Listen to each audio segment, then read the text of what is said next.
And you spoke with people who claim they knew the suspect. What are they saying tonight? Emily, Glenn, keep in mind, police haven't identified the suspect or even specified if it's a man or a woman. But I spoke with a woman who lives at this fourplex behind me who claims she lives right next to the suspect. And her friend, who visits her here often, says he spoke with the suspect just yesterday. So to put it simply, they both say they saw this coming. So today, I guess it was a date. Roberto Laguna says his friend lives next door to the suspect in today's standoff. I usually go to my friends because we're good friends, and I talked to him a couple times. When his friend told him what happened, he wasn't surprised. I saw him last night, and he told me like he might go to prison if I went meeting from his apartment to let him know what I want. So. What started as a report of a suicidal person quickly turned into an exchange of gunfire. I'm not surprised. I mean, this is the area where anything happened. When officers tried to make contact, the suspect allegedly fired multiple rounds at them.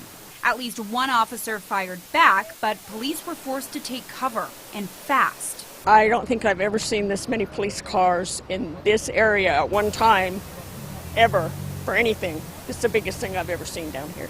They brought in negotiators, social workers, and a SWAT team to try and get the barricaded suspect out safely.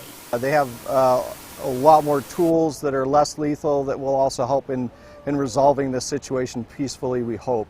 But more than 5 hours later, officers breached the residence and found the suspect dead inside.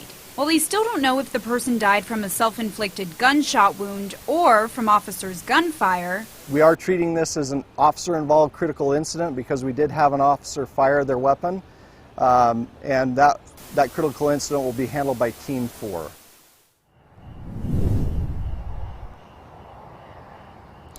And I'm told nobody else was hurt in that shooting, including those officers involved. Now, we'll be getting a closer look at what led up to that shooting through body camera video that'll be released in 10 business days. As for the scene out here, well, the roads are back open to travelers, and police actually just left the scene about 30 minutes ago. But of course, the moment we learn more about this, we will let you know. Reporting live in Salt Lake City, Jillian Smuckler, ABC4 News. Thank you, Jillian.